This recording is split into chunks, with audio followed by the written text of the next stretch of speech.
యూనివర్సిటీలలో నియామకాలు జరగలేదు. ఇంటర్మీడియట్ కళాశాలలు మూతపడే పరిస్థితి వచ్చింది. ఇంటర్మీడియట్ ఎడ్యుకేషన్ అంటే అవసరమే లేదన్నంత నిర్లక్ష్యానికి లోనైంది ఆనాడు.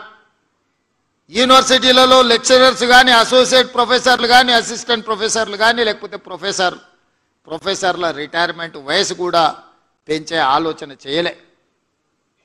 నైపుణ్యం కలిగిన అధ్యాపకులు, విద్యాబోధన చేయాల్సిన ఉపాధ్యాయులు రిటైర్ అయిపోతుంటే కొత్త నియామకాలు జరగలేదు.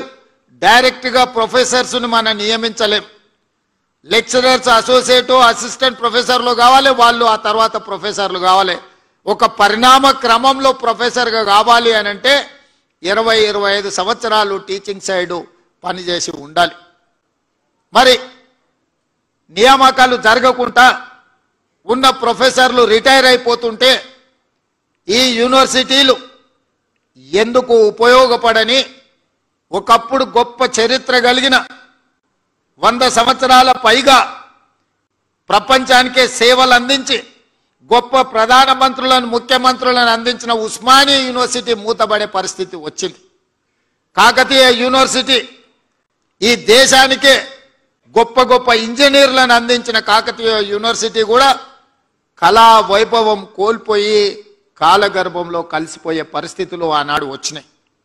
అందుకే మీ అభిమానంతో మీరు ఆదరించి మీరు అవకాశం ఇస్తే ఈనాటి ప్రజాపాలనలో విద్యాశాఖ నా దగ్గర పెట్టుకొని తక్షణమే మీ ప్రమోషన్లు, మీ బదిలీలు, మీ కుటుంబ సమస్యల్ని, ప్రతి సమస్యను పరిష్కరించడం ద్వారా లక్షలాది మంది విద్యార్థులకు మీరు గొప్పగా విద్య నేర్పుతారని నమ్మకంతో ప్రతిసారి మిమ్మల్ని కలవడం, మీతో మాట్లాడడం, టీచర్ల నియామకాలే కాదు మీ ప్రమోషన్ల సందర్భంలో కూడా ఎల్బీ స్టేడియంలో సమావేశం పెట్టి మీ అందరితో కలిసి మాట్లాడడం జరిగింది. మీ సంఘాలు ఎప్పుడు వచ్చినా, ఏ సమస్యను లేవనెత్తినా అందరితో మాట్లాడుతూ వీలైనంత మేరకు వాటిని పరిష్కరిస్తూనే వస్తున్నాం. ఎక్కడైనా కొంత ఆలస్యం అయి ఉండొచ్చు కానీ ఏ పని కూడా ఆగిపోలేదు.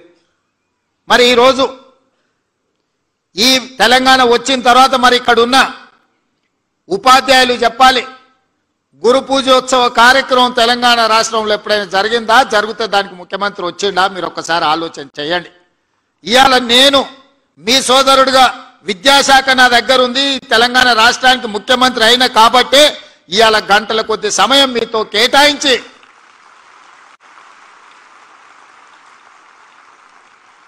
మా తెలంగాణ రాష్ట్ర పునర్నిర్మాణంలో మా ఉపాధ్యాయుల యొక్క పాత్ర ఎనలేనిది. తెలంగాణ పునర్నిర్మాణం మీ సేవలు ఎంతో అవసరం ఉన్నది అని చెప్పడానికి ఇవాళ మీ అందరినీ కలుసుకోవడం నాకు చాలా సంతోషం. Subscribe us and press the bell icon for more interesting updates.